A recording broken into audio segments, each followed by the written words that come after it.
बिस्मिल्लाहिर्रहमानिर्रहीम अस्सलाम वालेकुम। वे कैसे हैं आप?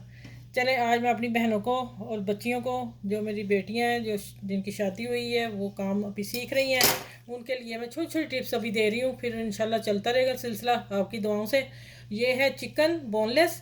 इसकी स्मेल ख़त्म करने के लिए इसको उबालती हैं सब बच्चियाँ। एक टिप दे दूँ, इसमें नमक, अदरक लहसुन डालने की कोई ज़रूरत नहीं, नमक, और आप डाल दें इसमें छोटा सा दालचीनी का टुकड़ा, या एक इलायची बड़ी, या दो छोटी इलायची। इन तीन में से एक चीज़ डाल के नमक के साथ उबाइल कर लें, और उबाइल करके ठंडा करके रेशा कर लें, और इसकी स्मेल बिल्कुल ख़त्म होगी। जहाँ यूज़ करना आप करें, ठीक है। वन टिप हो गई। दूसरी टिप देखें, ये मेरी शिमला मिर्च 8-10 आ गई थी, ठीक है। मैं खुद ही लेके आई थी, मेरी कुकिंग में चलती हैं। और मैं उसको फिर जब मैं हाफ़ इस्तेमाल करती हूँ, फिर उसको मैं किस तरह रखती हूँ, उसका रखने का तरीका ये देखें ज़रा। इस तरह मैं ये थोड़ी सी आगे से मैंने उतारी थी, उसके आगे मैं उतार लिया, और फिर मैंने इसको रैप कर दिया। मुझे चाहिए इतनी ना, इतनी ही चाहिए।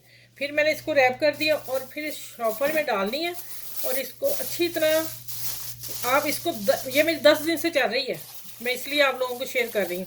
और जब आपने किसी चीज़ में रखनी है, उसका हिस्सा ये वाला रखना है, ऐसे करके, ठीक है। जिस बॉक्स में रखेंगे उसको नीचे वाला हिस्सा रखेंगे। और ये मैंने मिर्च आपको बता दी किस तरह सेव करनी है और कैसे हो रही है, ठीक है। चलें, टिप नंबर 3। अच्छा भी, ये टिप नंबर 3 है। इसको सैलेड मैंने सुबह का काट के रखा हुआ है, आपको दिखाने ये लगी है कि मैंने रैप किया है, और सुबह का काटा हुआ 8-9 बजे का। अब आप देखें कि इसकी हर चीज़ फ्रेश है, बीच में प्याज भी है, सब कुछ है। ये मुझे कुकिंग में चाहिए था, तो मैंने फिर इकट्ठा कटिंग कर ली, ठीक है। ये प्याज मैंने काट के रखा है, पत्ता गोभी और गाजर।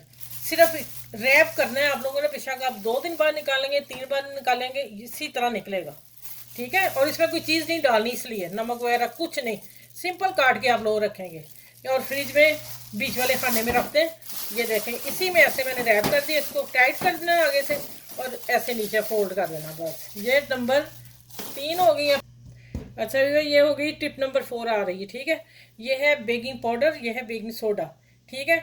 और इसके मैंने ढकने उतार देने, और ये कोयला। इसमें से दोनों में से चीज़ दो, कोई भी रख दें, कोयला भी रख दें, कोई फ़र्क नहीं। ये फ्रिज में रखनी है। फ्रिज में जो हम लोग खुली चीज़ छोड़ देते हैं, उसकी स्मेल एक दूसरी चीज़ में चली जाती है। इन चीज़ों से बिल्कुल नहीं जाएगी। ये मेरा 15 साल से ये तरीका यही जा रहा है, ठीक है। मैंने कहा चलो मैं अपनी बच्चियों को ये बता दूँ। ये टिप नंबर 4। अच्छा, ये आ गई टिप नंबर 5। ये है आलू बॉयल किए हुए। वो आलू बॉयल करके इसको मैंने कद्दूकश किया। मुझे 2-3 रेसिपी में चाहिए था, मेरे गेस्ट भी आने थे, तो फिर मैंने करके इसको रख लिया। ये देखें, कुछ नहीं डालना इसमें, कुछ भी नहीं। ये आप 3-4 दिन बाद भी निकालेंगे, और रैप करना इस तरह अच्छी तरह।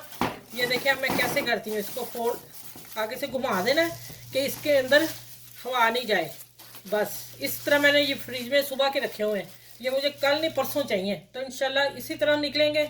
ये टिप नंबर 5 होगी, ठीक है। मैं आप लोगों को भी छोटी छोटी बता रही हूँ, बच्चियाँ जो मेरी प्यारी सी सीखने वाली उससे सीखें। अच्छा व्यूअर्स, टोटका नंबर 6, ये आ गया स्लाइस। इसको पानी में भिगो लेना है। बच्चियों देख लो, आप जैसे मैं बता रही हूँ, इसको सीधा ही रखना है, और आपने इसको हाथों से निचोड़ देना है। और अब इसको मैं डालूँगी 1 टीस्पून यहाँ मिक्सचर, ठीक हो गया।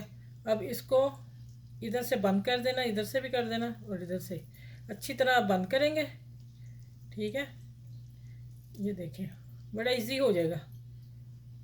और इसको फिर आप करेंगे इस तरफ उल्टा, और इसको बनाएंगे पैटीज़ की शक्ल में, थोड़ा दबा देंगे और इस तरह करेंगे। अब इसको जब फ्राई करना है, ये आप फ्रीज़ नहीं कर सकते ये वाले, ठीक है। आप उसी वक्त बना सकते हैं। ये इसको हम ब्रेड क्रम्ब लगाएंगे, और हम उसी वक्त फ्राई कर लेंगे, डीप फ्राई, ठीक है। चलें, 6 नंबर मेरी पूरी होगी टिप, ठीक है।